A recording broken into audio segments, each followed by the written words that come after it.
Hello guys, welcome to my channel, and today we're going to be solving science questions from question 34 to question 40, and this is the final science questions I'll be solving.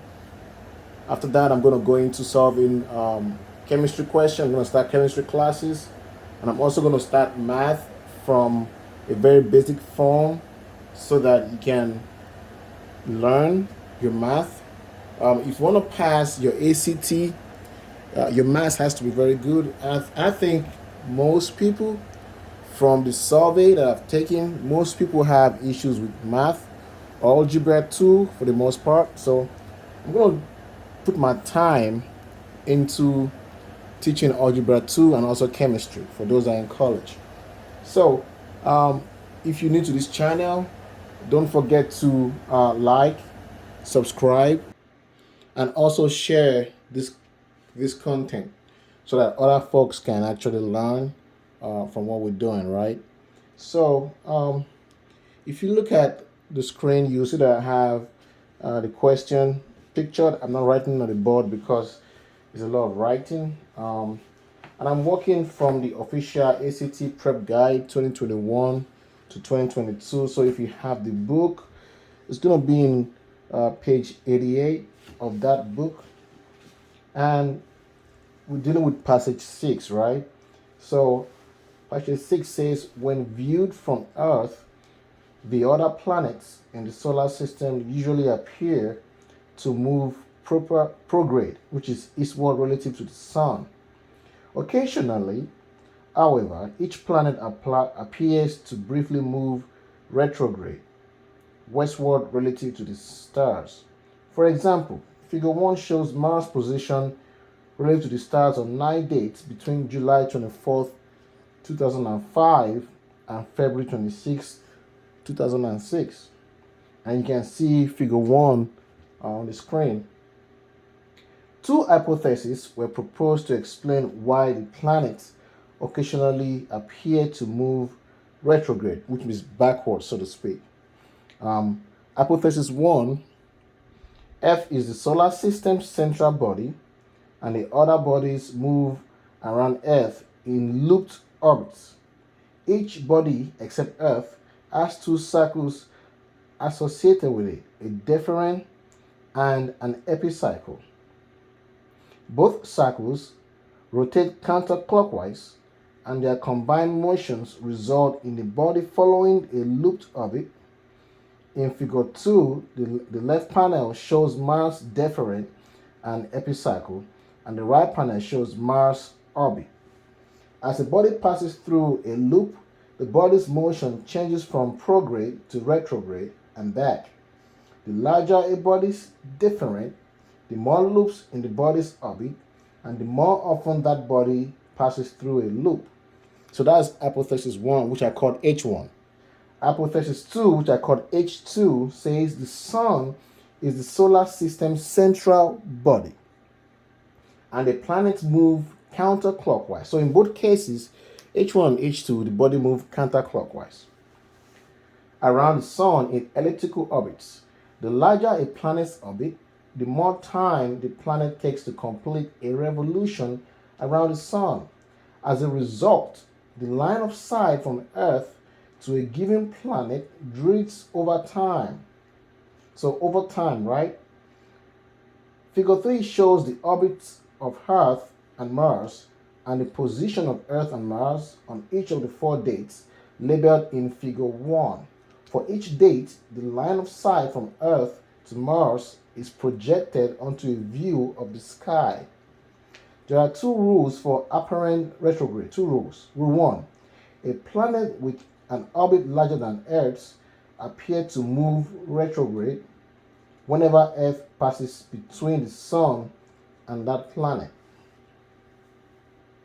The larger that planet's orbit, the more often it passes occurs. A planet with an orbit smaller than Earth's appears to move retrograde whenever that planet passes between the Sun and Earth. The smaller that planet's orbit, the more often a pass occurs. And that's just common sense, right? Which I'm going to explain as we solve the question. So question 34, you see right there on the board, says, which of the following statements best describes a primary difference between the two hypotheses? A primary difference, right? H1, hypothesis 1, claims that all planets follow F looped orbits around Earth, whereas H2 claims that all planets follow elliptical orbits around the Sun. That looks like the answer. But let's go to G. So G says looped orbits around the Earth. That is H1, looped orbits around the Earth, whereas H2 claims that all planets follow elliptical orbits around Earth. That is untrue. Because if you look at figure 3, all planets follow orbits around Sun, not Earth. So G cannot be the answer. H says H1 claims that all planets follow orbits around the Sun. That is incorrect because this hypothesis 1, H1. So if you're in the exam, once you identify what is not incorrect, just cross it out, okay? Cross it out. So I'm going to cross that out. The H and the G that we say does not make any sense. I'm going to cross this out. I'm going to cross this out. So that gives you F and J. That gives you a 50-50 chance of answering the question. This method works best if you are in a situation where you don't know the answer. Eliminate the one that does not even sound correct to begin with. That gives you a better chance of choosing the right answer. Because in the exam, it's not really about how smart you are. It's about how well you can answer questions. So J says, hypothesis 1 claims that all planets follows elliptical orbits around the Sun.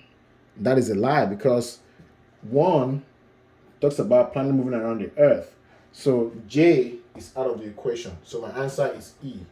So once I answer that question, I move on to the next question. I don't need to think about it. Just read the passage and then read the questions, and your answer is going to be there. So let's go to question 35. In question 35, assume that figures 2 and 3 are drawn to scale. Which of the figure, if either, implies that the distance between Earth and Mars varies with time? Option A, figure 2 only. Option B, figure 3 only. Option C, figure 2 and figure 3. And option D, neither figure 2 nor figure 3. And if you look at the question, the answer is right there in front of you, right? So assume that figures 2 and 3 are drawn to scale. Which of the figure, if either, implies that the distance between Earth and Mars varies with time? Look at this. The distance between Earth and Mars varies with time. As time progresses, Earth at this point is farther from Mars. Mars is the red one. Earth is the black one. This is figure 3, right? But with time, distance between Earth and Mars is narrowed here. You see how small that distance is, and that's why they say if it's drawn to scale. So take this at face value. Over time, at a different time, the distance here has changed compared to what you have here. So figure 3, we know that the distance between Earth and Mars varies with time. Now let's look at figure 2. This is Earth right here. This is Mars right here, moving, around Earth. Over here, this is Mars. Look at how far it is from here. But as time goes on, Mars keep coming this way, right? It's coming this way. Mars keep going. It's going to come to this point right here. When it comes to that point, it's going to be closer to Earth, right? With time, over time, Mars is going to get to this point right here. And when Mars is here, this is Mars. Because Mars is moving like this, it's going to go this way. Over time, when the Mars gets here, the distance between Earth and Mars is going to be shorter here compared to from here to here. So in both cases, the distance between Earth and Mars varies with time. So your answer in this case is going to be option C.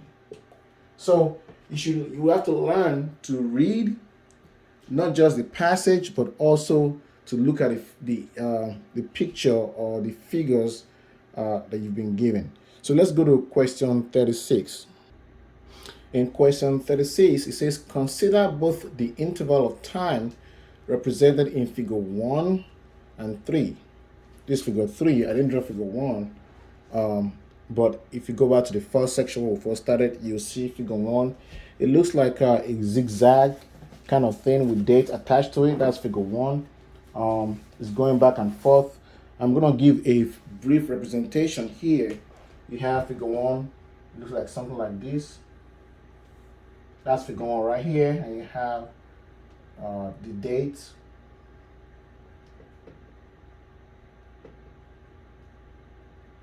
And then figure 3, if you actually follow this line, it gives you something like that.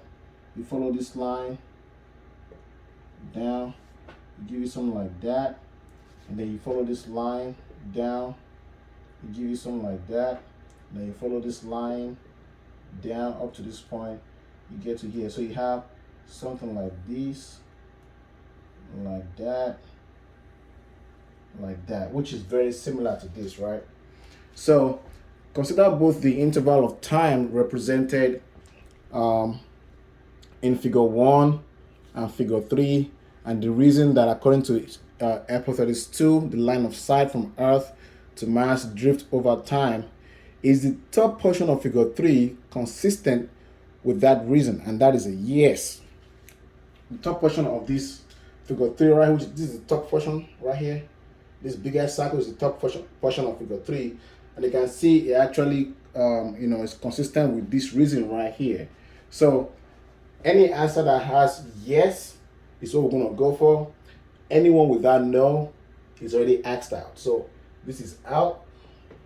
I'm going to use a red pen. So this is out. This is out. So in that case, in the exam, you're going to eliminate these two, and that gives you a better chance of choosing the right answer, because now you have a 50-50 chance of getting it right. Before, you had 25% chance of getting it right and 75% chance of getting it wrong. But now you have 50-50, F and G. So use that tactic in the exam to answer questions that you're not sure, and in some cases eliminate what does not seem right to begin with. So F says yes. F is shown as having the smaller orbit and as having completed a greater percentage of its revolution around the sun than is Mars. And if you look at it, this is Earth right here. This is Earth. This is Earth orbit, right? It's going this way. And this is Mars. Mars is going this way. So which one has a bigger orbit? Mars. Which one have a smaller orbit? Earth. So your answer is very glaring. Yes, Earth is shown as having a smaller orbit and as having completed a greater percentage of its revolution around the sun than is Mars. Yes, Earth is shown as having the larger orbit. This one right here is wrong, because if you look at this diagram, Earth has a smaller orbit. So sometimes you might not even understand what you're choosing, but just by common sense, you know that G cannot be the answer, because in this case Earth has a smaller orbit and it's very consistent with this F right here. Yes, Earth is shown as having a smaller orbit, this one, and as having completed a greater percentage of its revolution around the sun than is Mars. So yeah, so F is your answer.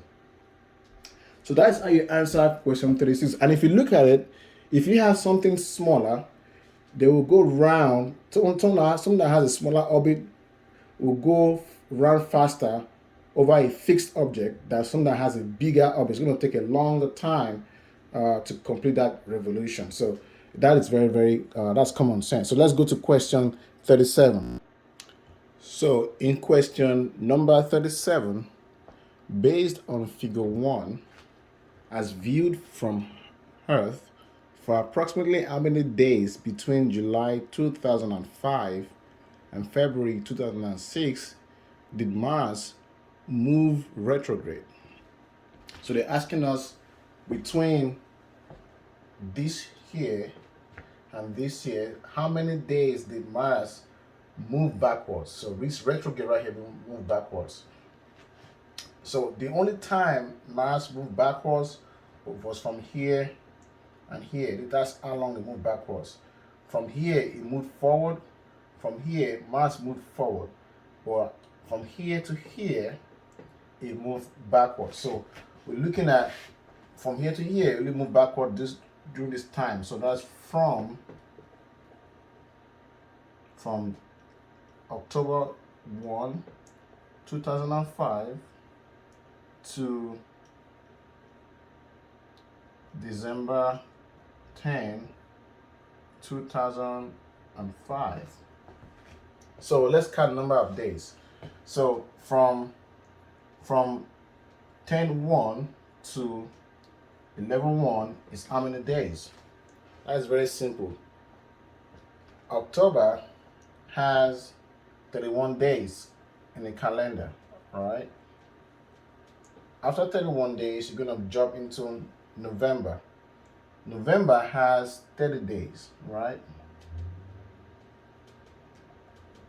In the calendar. December, so you have from here you have 31 days, and here you have 30 days. So at the end of 30 days, it's gonna be a 12/1, right? And then you're gonna have 9 days extra to go to 12/10. So you have plus 9 days in December.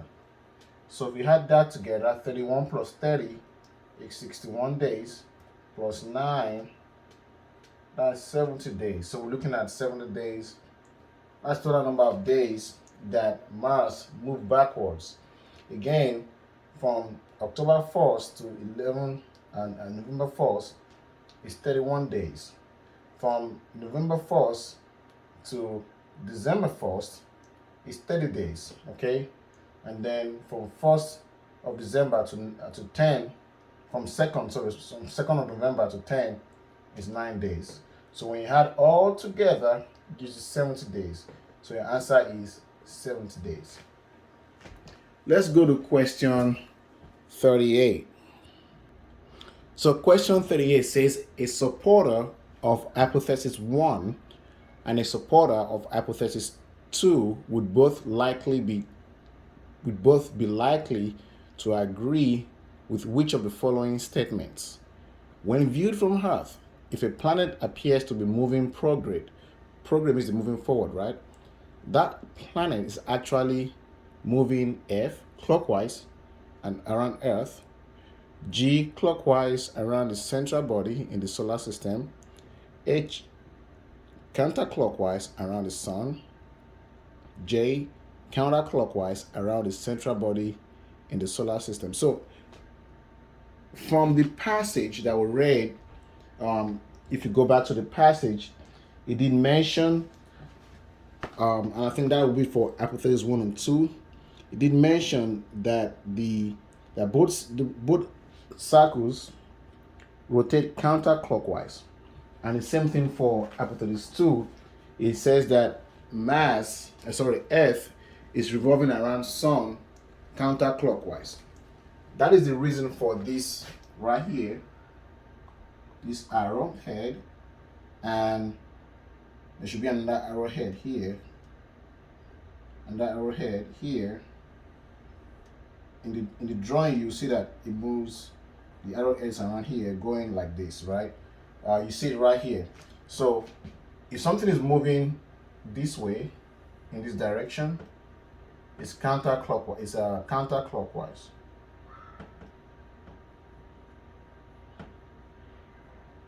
Okay. If something is moving in this direction, the arrowhead is clockwise. And the reason why they use this term counterclockwise and clockwise, because on your clock, the wall clock, which is like this, 12, 3, 6, 9, is always moving this way. It's only moving this way, right? So the hand is always moving in this direction. So that's why it's clockwise. But if it's going the opposite direction, that is counterclockwise. So this is counterclockwise. And if you look at this arrow, it's pointing, it's going in the opposite direction. So it's counterclockwise. So to make your life easy, right away we have to eliminate anything that is clockwise. So this one got to go. I'm going to use a red marker. So if you do that, you increase your odds of picking the right choice, right? So when you choose, when we eliminate the clockwise, this goes away, clockwise, that goes away. So now you only have two choices to go with. So both of them, if they agree on a particular hypothesis, counterclockwise around the sun, that is for hypothesis 1. If the other person supports hypothesis, that's for hypothesis 2.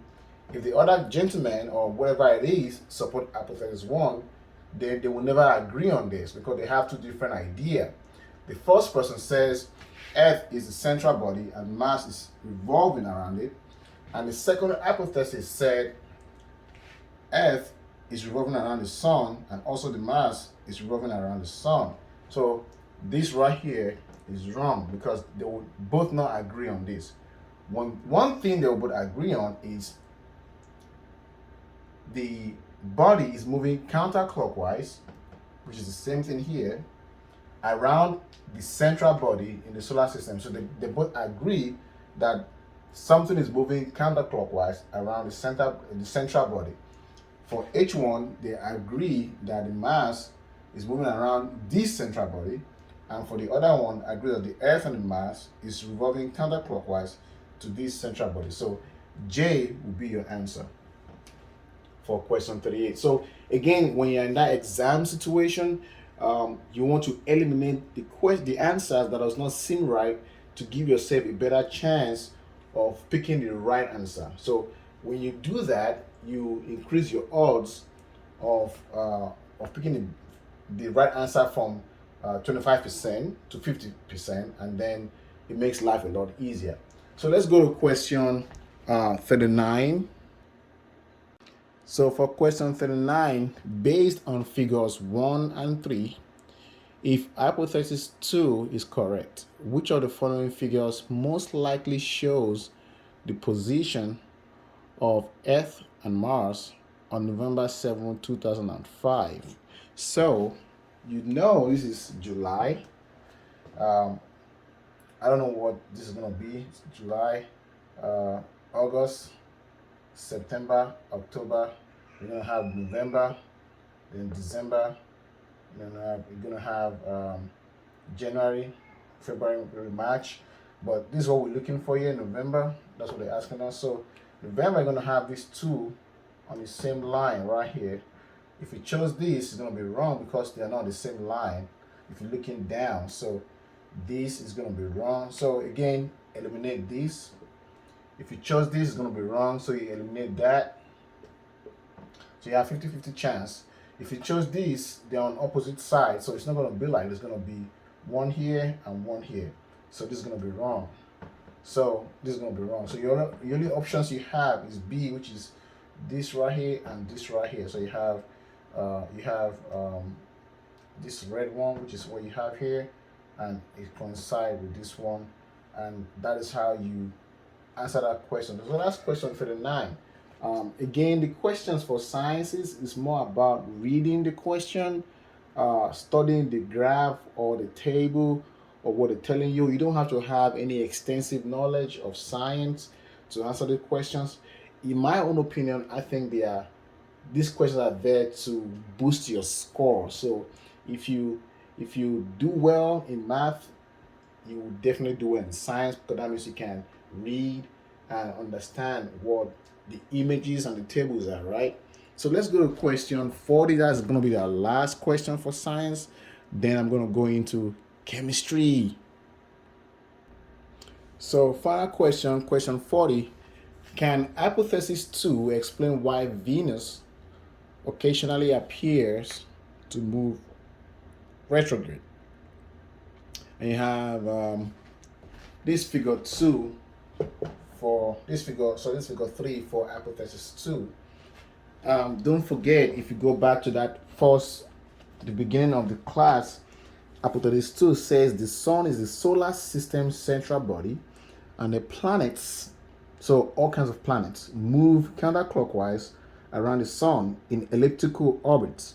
The larger a planet's orbit, the more time the planet takes to complete a revolution around the sun.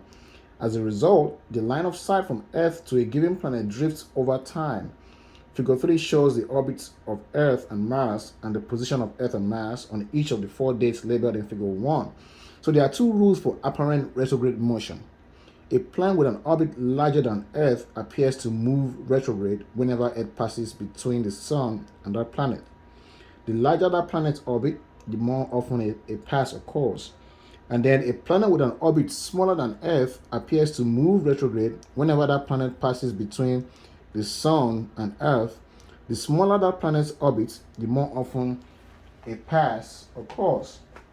So, again, tactic of elimination. Can H2 explain why Venus occasionally appears to move retrograde? Yes, because hypothesis 2 includes all planets. So, anyone that says no can never be the answer. So, we're going to ask this out. Let me use my red ink. Use my red ink. No way. No way. So that is out of the equation. Let me use red. Oh crap. Mistake. We'll use red ink. So this is out. This is out. Okay. So we only have 2, F and G. Yes. Let's go to F. Yes. H2 account for the motion of planets that are closer to the sun than F is. Then G says, yes, H2 accounts for the motion of planets that are farther from the sun than F is. You already know that F is the answer because here it accounts for the motion of planets that are closer to the sun. If you are too farther from the sun, it is not going to work. This is not going to work. But if it's closer to the sun, then this hypothesis is going to work. So here, G is out of the equation. So our answer definitely is F, because that is what that hypothesis says. So that is the end of science. We've done 1 to 40, and I appreciate you watching my video. The next thing I'm going to be doing now is going to be math. I'm going to start math from the beginning, also chemistry from the beginning also. So if you have not subscribed to this channel, go ahead and subscribe, because I'm going to be dropping hints on how to answer a question in the ACT class and in the ACT exam. And also for chemistry, I'm going to be teaching you on what chemistry from the basic level. That way you can understand chemistry. And I'm going to use real life experiences, so things you can see and say, oh, that is chemistry, right? So that's what I want to achieve. If you have not already liked this video, go ahead and like it, subscribe. Click the bell button so you can get notified when I drop new videos. And also share the videos to your friends and those I think might need this video. Thank you for watching again. Have a great day. Bye-bye.